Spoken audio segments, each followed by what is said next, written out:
Hi, I'm Ashley Adamson. Let's open up the space before we begin to connect with our hearts, to connect our mind with our hearts so that we can listen and breathe. Just close your eyes for a second and check in. See how you're doing. Ask yourself that. How are you doing? How is your heart? What do you feel like needs to be connected with yourself today? What do you want from yourself? What do you need from yourself? And can you give yourself an energetic hug right now? Just give yourself a hug.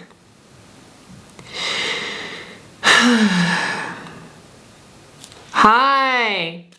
So, today we're going to talk about identity related to being trans and cis people. And when I say that, it's almost like cis people, those other people that are not us, right? The people that are not going through that whole trans thing. And the reason why I want to talk about this is because I have this conversation with a lot of cis people, actually. I had a conversation yesterday, with a friend who is cis, and they're queer, and they were talking about how I was different to their other trans friends because I did not lead with my identity first. I did not make it clear and very obvious that trans was like very much a big thing to them, and that it was not the kind of like, hi, nice to meet you, I'm trans, and I'm Ashley, nice to meet you. Like, it wasn't that kind of a conversation, which he had commented he gets that a lot with other trans people. And then instead I just led with, hi, I'm Ashley, and I have these things to talk about. And I think this is a really important topic to create a discussion and think through with you, because I have opinions on it. And I feel like we as a trans community, and this is just my opinion, I'd love to hear what your opinion is too, we as a trans community should not be isolating ourselves from cis people. We should not be creating distance in such a way where it becomes harder to understand who we are and harder to connect with us, and continuing to create a thing where we become more of an other than a human being that you can just relate to and see eye to eye with. I don't know, what are your thoughts on that? Is that something that you resonate with? Do you feel like building bridges, or do you feel like there's reasons why we should keep up walls and we shouldn't connect with cis people? I've known trans people that are like gung-ho anti-cis and think everyone should be trans. And I know other trans people who are like, whatever. Or I kind of see people in the middle who are like, yeah, I'm trans, but cis people mistreat me, or they trigger me in ways that trans people don't, and so I avoid them. Maybe, like, where are you, like, in this kind of, like, spectrum of being with cis people, or completely opposing their existence, or somewhere in between, right? I, as a non-passing trans person, was very much still connected with cis people because cis people were my only friends. Now, over time, I was able to build my connection with the trans community and find trans friends. And now, as a passing trans woman, I have a different privilege and a different experience. But I've gone through all of these different stages of not passing, being non-binary, and trying to be they, them, which in cis spaces is very hard to achieve. I completely admit that, and it kind of sucks. And I think it's created as an aside, I think it's created a dissociative identity with my pronouns, just my pronouns. When someone she, hers me, I still don't feel it within me. And I think that was a dissociative trauma that I experienced as a non-binary person. Okay, yeah, a lot of emotions coming up. So that must be what it is.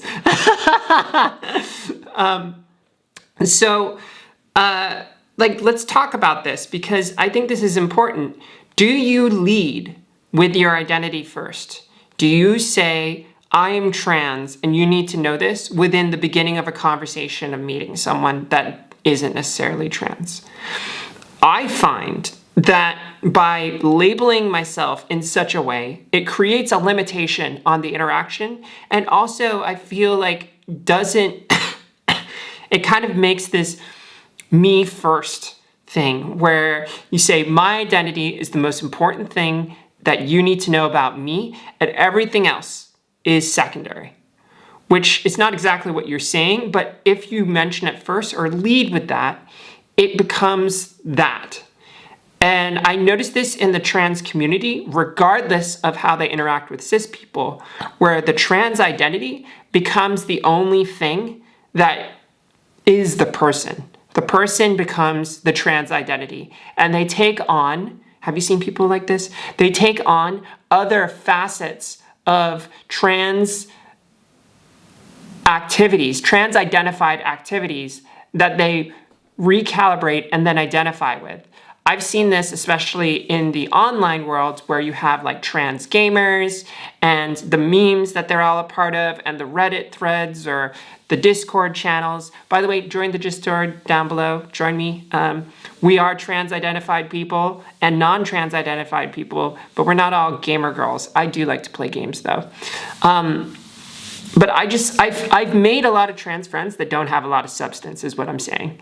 And I want you to think about this because I believe that you are more than just being trans. I believe that you are a special, dynamic, fascinating, incredible human being that has so much love to give, so much acceptance that you can have for yourself and show to others. And you can have the ability to have an impact in the world that is positive for you in just the right way, and for other people as well. Like, what do you think about that? Do you think that that's something that you deserve, to have a more beautiful world because you exist in it, to experience a more beautiful world?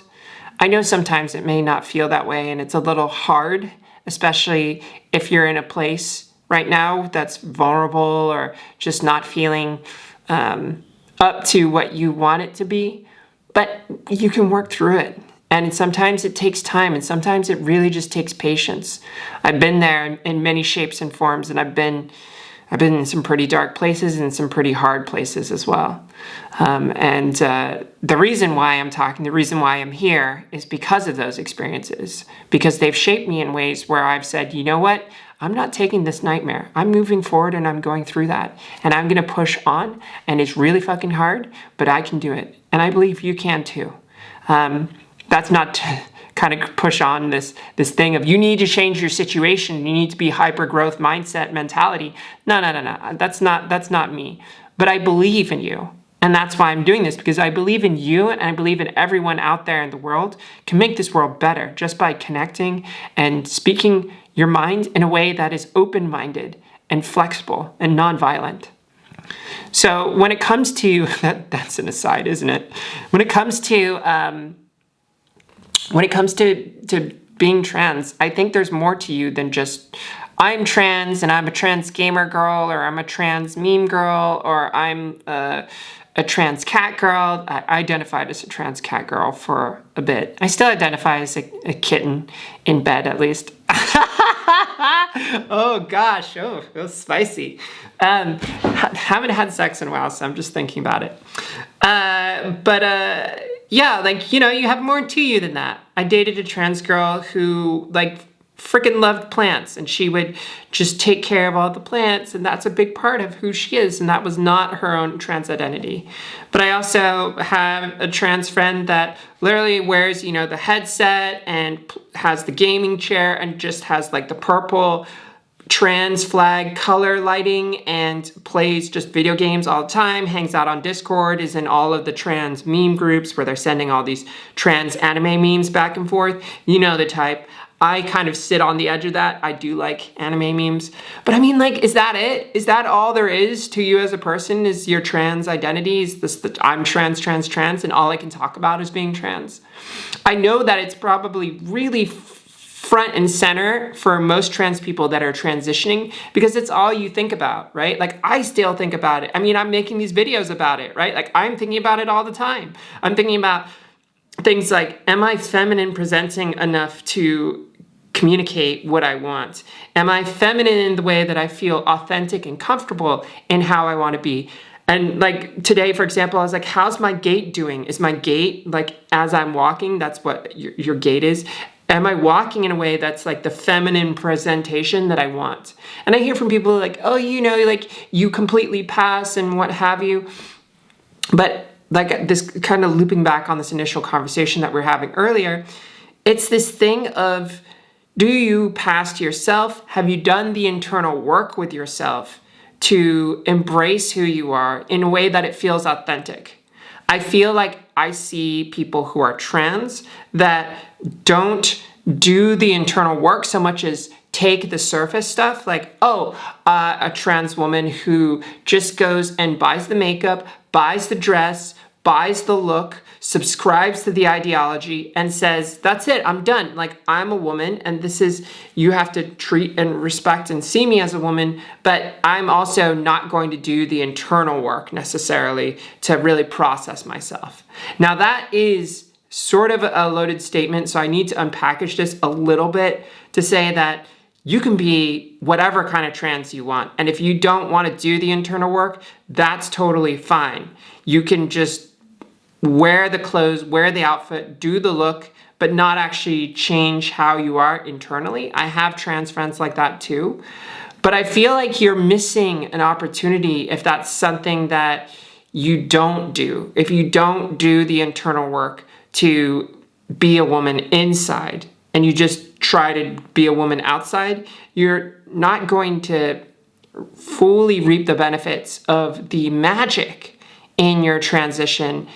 And it's the most incredible experience that you'll ever have. Going through a transition is a rare thing that most people don't go through, and it's the most magical thing to rediscover from the depths of your own self, in the infinite depths of your own self, someone more authentic, more powerful, and more amazing than you could possibly have imagined, because you have put in the work to remove all the boundaries and all of those things that you set up to sabotage that part of yourself so that they couldn't emerge. And so you take these parts down, and suddenly you become more you. You have more energy to be who you are because you are not spending your energy trying to hold down your true self and who you are. And sometimes we forget about these boundaries and these things where we have internalized transphobia, or we don't accept ourselves fully, or we're afraid of what other people may think.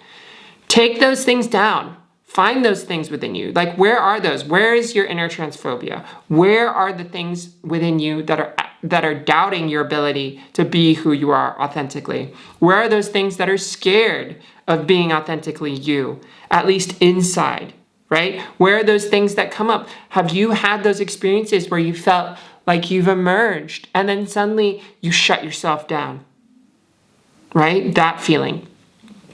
That's the work that is the most important work to do.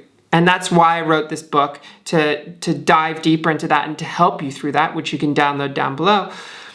Going through this work is, I'll just keep saying it. It's amazing. It's the best thing that you can do. I have nothing more to say about that, I suppose. So thank you for joining me today, and thank you to my Patreon supporters. I'll see you in another episode. Let's close up the space. I'm going to send you some love, some healing through the matrix, checking in with your heart, your mind, sending you a blessing today. I hope you have a wonderful, wonderful day and evening, wherever you're at. This is The Connection, love, being yourself, being authentic. I'll see you in another episode. Bye.